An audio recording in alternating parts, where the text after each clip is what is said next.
Mira, la primera sospecha que nosotros tuvimos cuando llegamos allá fue que esto es demasiado perfecto para ser cierto.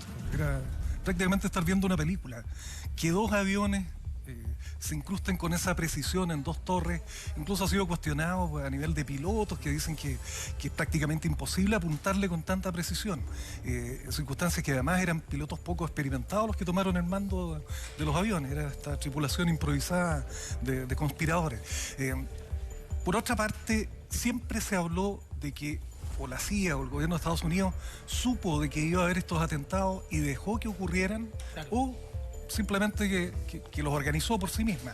Cuestión que es más difícil de creer, pero bueno, conspiraciones ha habido a lo largo de la historia del mundo, en todas partes, incluso en Chile tenemos la conspiración de Tiltil ahora con el vertedero. Pero... El vertedero de Tiltil, ¿cierto? Y es importante, porque estamos hablando, y esta revelación, ¿no es cierto?, de este ex agente de la CIA tiene que ver con uno de los edificios en específico, que no es ninguna de las dos torres. No. Sí, de las dos torres, que conocemos como las Torres Gemelas. Recordemos que el World Trade Center es un complejo de varios edificios. Es la Torre 7. Y esta es la Torre 7, el edificio 7, que tenía efectivamente oficinas del servicio secreto, que es el que está encargado de la custodia del presidente, del vicepresidente y de altas autoridades, y también de la propia CIA.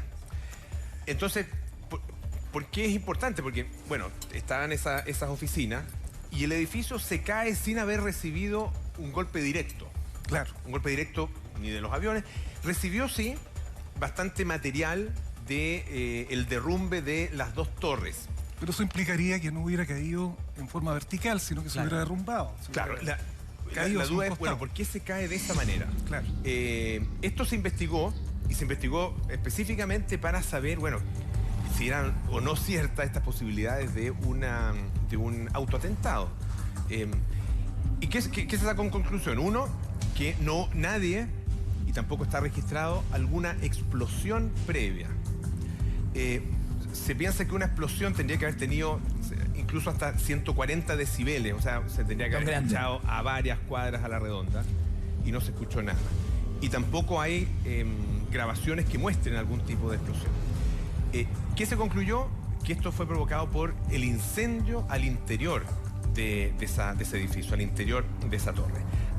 Y que ese incendio habría ablandado las estructuras principales, particularmente las estructuras de acero, que a su vez habrían ablandado otras, y se habría producido esta especie como de colapso en serie, y que claro, da finalmente la misma apariencia que un autodinamitaje.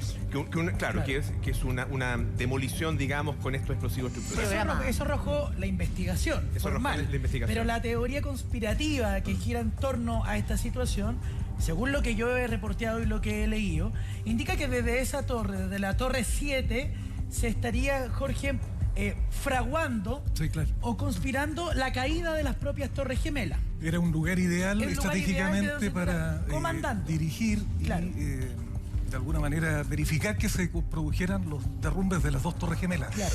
Además, ahí estaba la unidad de emergencia de la Municipalidad de Nueva York. Sí, de hecho tengo el dato acá, que en el piso 23, el 7 de junio del 99, el alcalde Rudolph Giuliani abrió un centro de comando de la inteligencia en esa Torre 7.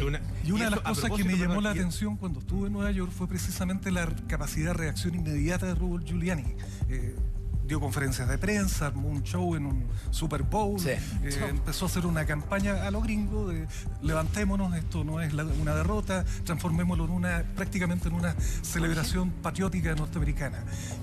Cuando le preguntamos, de hecho, a Rudolph Giuliani, cómo Chile, un país tan lejano, tan ajeno a esto, puede ayudarlo, dijo, vengan a vernos, vengan a visitarnos, con todo lo que eso implica, o sea, prácticamente hacerse a un lado de la tragedia de 3.000 personas muertas y empezar a pensar ya en la reconstrucción a 3-4 días de la tragedia. ¿Pero por qué habrían pensado, y me gustaría que te extendieras un poco más, porque deben haber varias pistas al interior de esta Torre 7? ¿Por qué eliminar esa Torre 7 y no otra? Para borrar toda evidencia. Si ahí había un centro de comando, claro, lo lógico era borrar. ¿Y qué tipo de evidencia, por ejemplo, habrían estado ahí?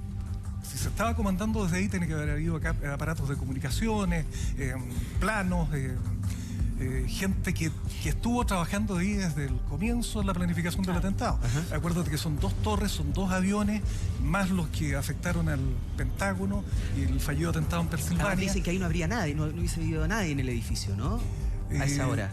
había muy poca gente. Pero hubo muertos. Siempre se ha especulado que había la gente mínima y gente que de alguna manera eran inmigrantes o que tenían... Y que no sabían, obviamente, de esta conspiración del autoatentado. Y también se especula que había otra gente que fue alertada horas antes de que iba a ocurrir algo y evacuó.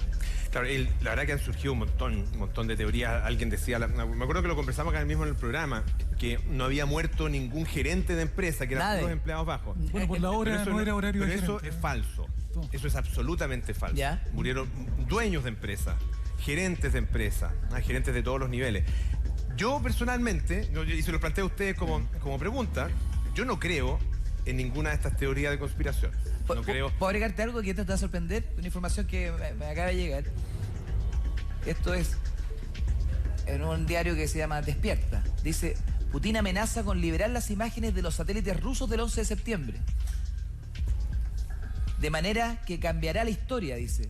El presidente de Rusia, Vladimir Putin, amenazó con liberar las imágenes de los satélites rusos del ataque del 11 de septiembre y volver a recontar la verdadera historia y hace temblar a los Estados Unidos. Fue como una amenaza eso. Los expertos estadounidenses creen que las relaciones entre los Estados Unidos y Rusia alcanzaron el punto más desfavorable, más que en la Guerra Fría. Los analistas creen que hay una calma antes de la tormenta por venir. Claro, yo creo que eso es parte de estas mismas teorías de conspiración. O sea, cuando uno ve información como esa, y yo creo que esto es una invitación que hay que hacerle a todo el mundo, cuando uno ve este tipo de informaciones, hay que ver de dónde viene, cuál es la fuente, qué tan verificada está. ¿Quién realizó la investigación? ¿Quién realizó la investigación? ¿Cuáles son los antecedentes de contexto que hay con respecto a esto? O sea, estamos llenos, y sobre todo en Internet, sobre todo en Facebook, y también en otras plataformas, YouTube también. en YouTube, de noticias e informaciones. Pero déjame hacer